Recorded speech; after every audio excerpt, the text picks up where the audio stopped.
want to focus in on the future of the Dallas Cowboys salary cap. Look, we talked about it. People cope in different ways. Some people start looking at draft-eligible players. I look at the salary cap.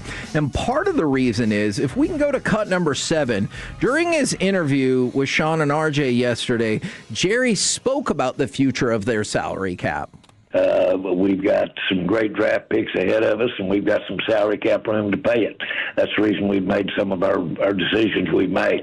Don't pay any attention to our read where we don't have much cap room. Well, I think everybody understands that the real test of your cap room is how you manage and put dollars and spread dollars out.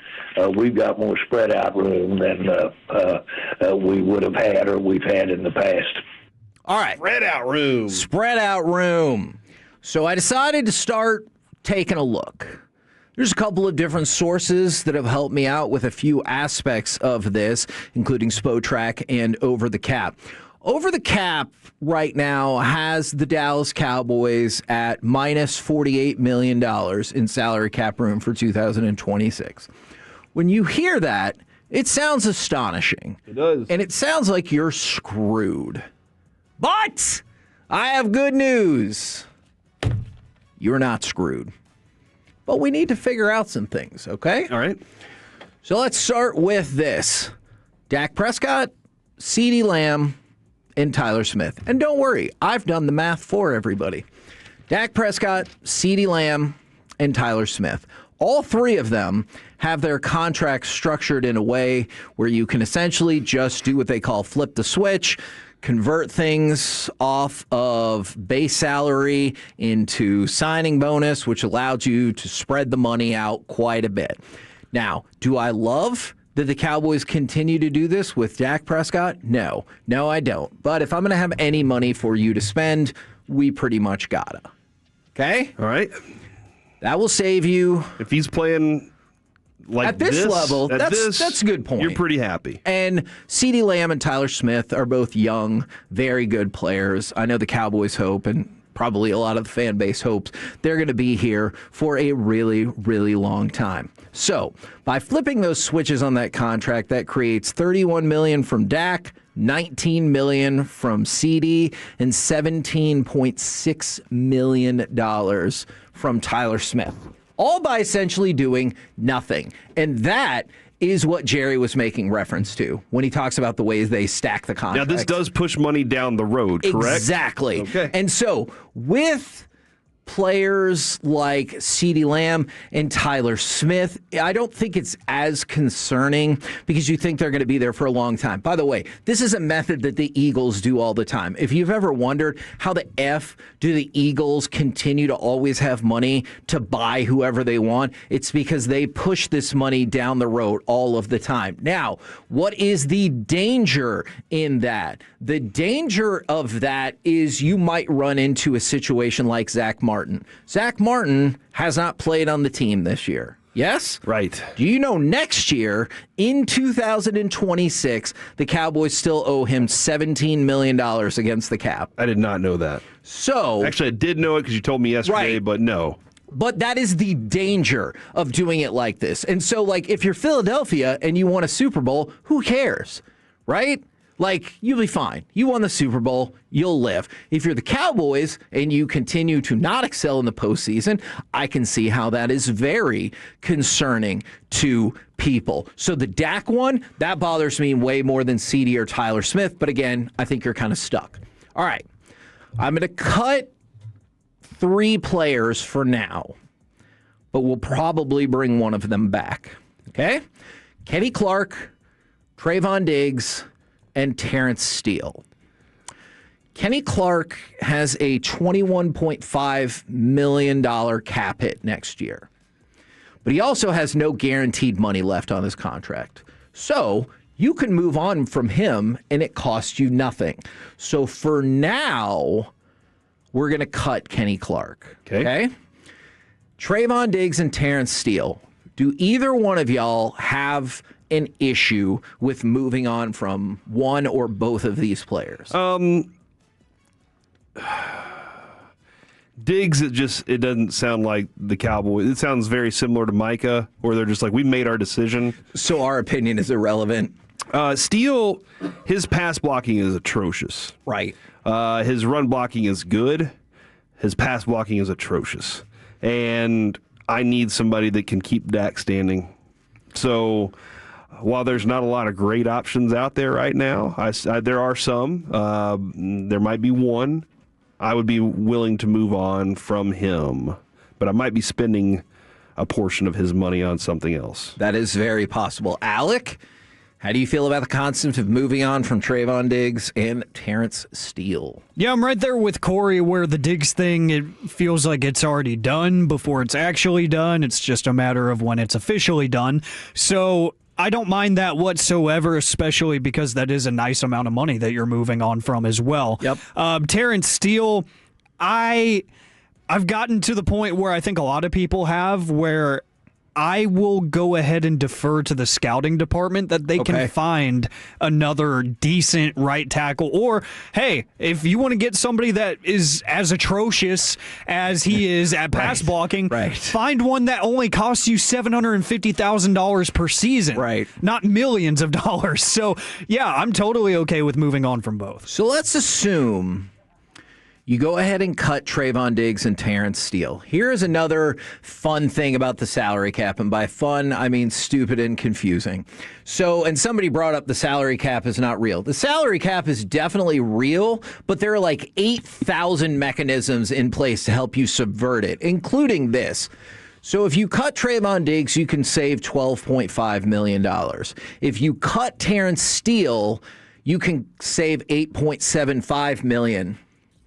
Unless, of course, you want to designate him as a post-June 1st cut, which is something that the Dallas Cowboys love to do. Why post-June 1st? Because once you get past June 1st, then you can split the dead money essentially in half. It doesn't always work perfectly like that, but for the purposes of this, let's just say you can split it in half. Now, all of a sudden, you move on from Terrence Steele, you save $13.4 million off your cap in 2026. But just remember, if we're talking about credit cards and interest, the other chunk of that money still comes due. It just doesn't come due until 2027, and then Zach Martin will be off your payroll and everything like that. All right, whole lot of numbers. What does it mean? All right, flip the switch on Dak, CD, Tyler Smith. Move on from Kenny Clark. We'll get back to him. Trevon Diggs and Terrence Steele. You know what that saves you? $118 million. Yes, yeah, let's go. So I told you we were at negative 48. Now that means you have $70 million in cap space without really hurting yourself too much outside of Dak for the future. But now the question is this. So I got lots of money to figure it out. Do you want Pickens and Kenny Clark back? Listen, I know the rest of America wants Pickens back. I don't necessarily need him. Ooh, spicy. But we can put a pin in that because that is interesting. And one of the other things, too, is with all the options we have before us, the tag and trade is still one of my favorite options in this because I think he has presented a case that people would be willing to move not just a third to get him. Okay. So, all right. But that is an intriguing theory. Let's bring him on back for this this practice. Alec, Kenny Clark and George Pickens, you want them back? I do want them back, and I think they're both back in reality as well. You know, those are two trades that just when you talk about the player themselves, I think that Jerry believes he won in those situations, and he's not ready to let them go yet. Okay. Now, man, there are actually quite a few people that are okay with moving on from Pickens. Fair enough. Now, if you want to do that, then we might just have $70 million in cap space to play with. But assuming you bring back Pickens and Clark, and another thing that Jerry said in the interview yesterday, not only do they want to bring back Pickens, he said he feels like they made big strides this season in cornerstones. Those cornerstones I think he's talking about in adding are Pickens, Clark, and Quinnen Williams. I agree. So, I think Bland's one of them, too. Dude, you know how the Cowboys are. Hey, we added one. What do you mean you added one? We re-signed him. Freaking team. All right, so let's go off the idea you bring them both back. This is why the franchise tag is a terrible idea. You franchise tag George Pickens, he's going to hit you for $28 million. It's true. So let's say you give Kenny Clark $12 million. That feels about right to me. Whereas, take a look at the Terry McLaurin contract. Terry McLaurin contract probably about in line, maybe a little lower than what you would go with for George Pickens. What's Terry McLaurin's salary cap hit next year? $18 million. Gross. And so that's one of the things. It feels counterintuitive to say we're going to give George Pickens 4 years, $120 million, and somehow that's cheaper than $28 million a year. Right. Because you're like, hold on, now that's $30 million a year. Well, that's not how it works with the salary cap.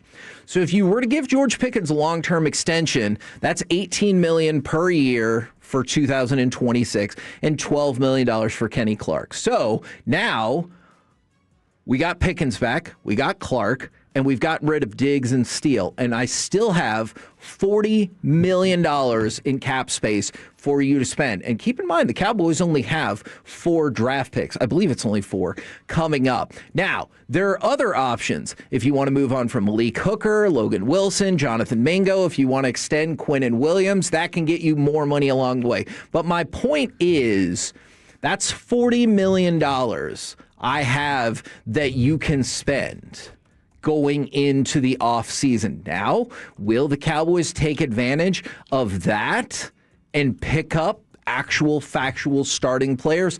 Don't know. But there is some room there if you want to play around. And to your point, Corey, if you are okay with moving on from Pickens and or Clark, you could easily have $70 million in cap space, and I could probably create more for you. Yeah, and then you're figuring out, hey, how much do we want Javonte Williams back? Sure. Do we want to go get a Jalen Watson to play cornerback for us, or do we feel like we've already secured what we like there? It sounded like Jerry basically said in the secondary is like it's been whack-a-mole in the secondary. We have no clue who's going to play each week, and that's been a problem. That feels right. Feels like there's you could a Braden Smith offensive tackle to replace Steele. He's going to cost about $13 million too. Okay. So like that's the prices are there. How much do you want them? You have the money to spend, though. And that's what Jerry is saying. We have the money to spend. We also have a lot of youth on this team because of the way we've been developing in the draft. So we don't necessarily have to go ahead and give them contracts like Ezraku and stuff like that. So we're in a good position. That's what they're saying is to add to this in free agency. While also, yes, Kevin, using your 1, 4, 5, and 7s. Now you're probably going to get a handful of comp picks to go along with it, but you're definitely in need of adding more picks to this thing somehow, so that you can say, all right, we've added in every facet. There's also a trade option out there. Yeah. There should, if you limit yourself and don't look at a trade option out there, then you've not done yourself the right service. So those all things are there, but whenever you haven't had money to spend in the past, and that's Kevin, you would have been able to build the same team with Micah's contract or no? Now, Micah's contract. Biggest defensive player contract in the history of the NFL. Oh, my goodness, so much money. Do you know what his cap hit is next year? No. $19 million. So I will tell you this. I will take it a step further. Now, I'm just going to ignore the assets in all of this. The salary cap can be bent to your will so much that think about what I just said. You could have kept Micah, given him that exact same deal, keep George Pickens, keep Kenny Clark, and still have $20 to $30 million in salary cap space. So I don't want to hear any of this BS about how they don't have the money. My whole point is, if you choose to bend the salary cap to your will, you can do just about anything you want. You just have to be willing to know that the bill is going to come due in a couple of years. That's what the Eagles do because they know they can win, and they did win last year. And let's say the Cowboys, I know this is absurd, let's say the Cowboys were to win the Super Bowl next year. Would you give an F if their cap was screwed in 2028? No, of course not. They would. Which is stupid. Stupid, stupid.